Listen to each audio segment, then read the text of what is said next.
Good morning. We are holding this press conference for two reasons. One, to make sure the community knows what's going on, and two, to show appreciation to the folks who have worked so tirelessly on this case. This case being the case of Detective Brad Lancaster. With me at the podium is Deputy Chief of Police for the Kansas City Police Department, Tyrone Gardner, as well as Deputy Chief of Police, York, Major Curtis Nicholson, Captain Michael Vivian, Detective Anthony Sanchez, Detective Steve Mansall, the President of the Fraternal Order of Police for the Kansas City Police Department, Mr. Kirkpatrick, as well as my Deputy District Attorney, Ms. Jennifer Tatum, who was working on this case.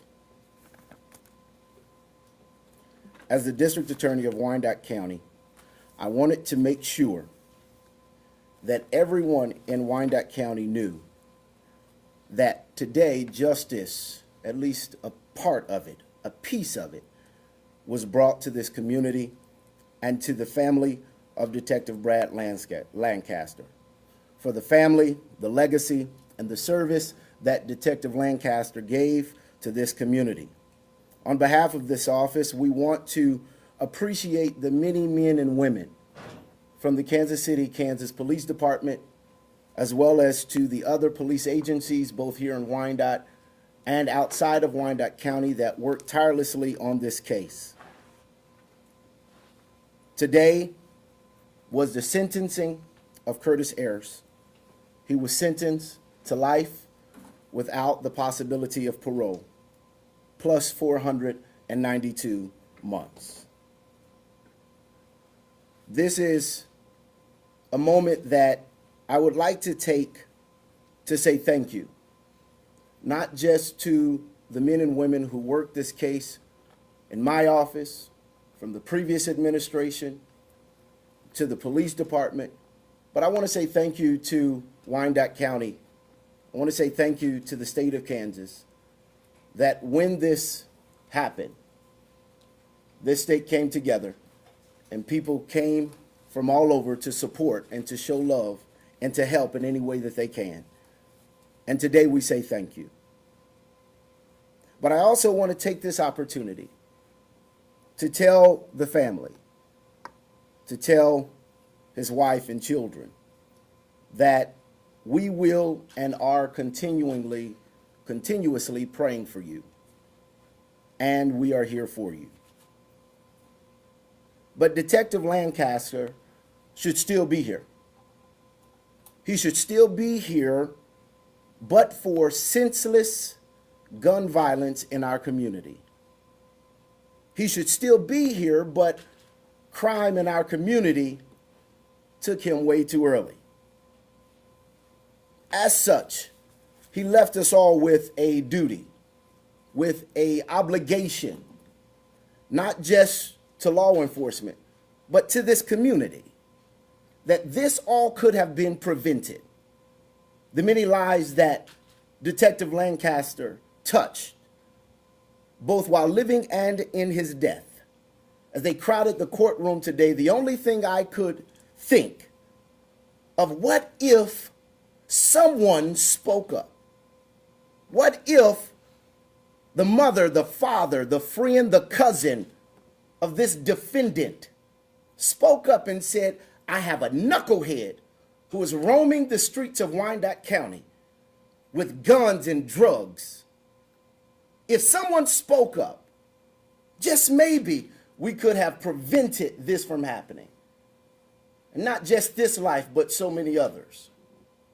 And so today I challenge this community. A challenge that the men and women of law enforcement has already accepted. But it is not their job alone.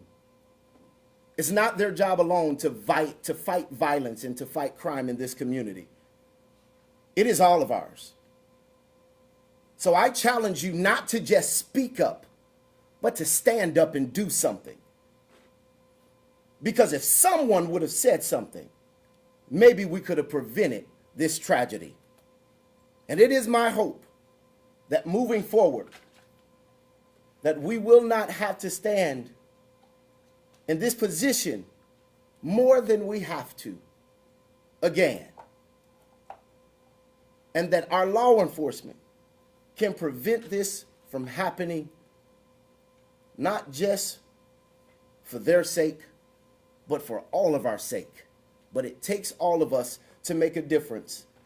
But it must be known that when you take a life in this county, this district attorney's office is going to do everything in my power to make sure that you are taken off the streets of Wyandotte County for as long as possible, especially if you take the life of someone who's committed their life in serving this community. This time, I want to turn it over to Deputy Chief Tyrone Gardner.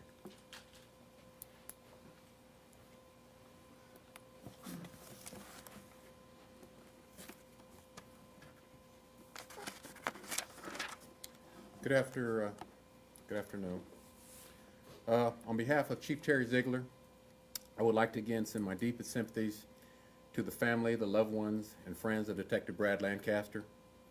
Although justice was served today, nothing, and I do mean nothing, can replace the void that has been left in the heart of Brad's wife, children, and all those that knew and loved him.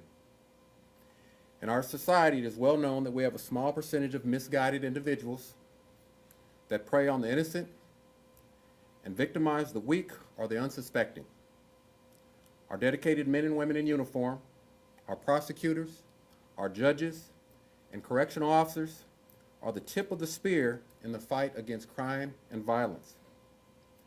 I want to start by giving a special thanks to Captain Vivian, Detective Mansaw, Detective Anthony Sanchez, who had the difficult task of conducting an investigation into the death of their fallen co-worker and their friend. The men and women of your Kansas City, Kansas Police Department also share an appreciation for the assistance of all outside agencies that assisted in the investigation, to include but not limited to the KBI, the FBI, the U.S. Marshals, the ATF, the Kansas Highway Patrol, and the Kansas City, Missouri Police Department. But more importantly, we appreciate the support and the prayers of so many in our community, both locally and abroad. We ask that you keep Detective Lancaster's wife and his daughters in continued thoughts and prayers as they deal with the lifelong void that comes with losing someone so dear and so close. They will need our continued support, and rest assured, we will be willing to provide that support to them if we're called upon to do so.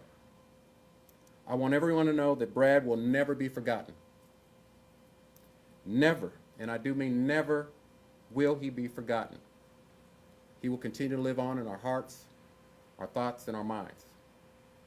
Again, on behalf of Chief Terry Ziegler and your Kansas City, Kansas Police Department, thank you for the prayers and support that has been shown by so many as we've dealt with this difficult task. Thank you.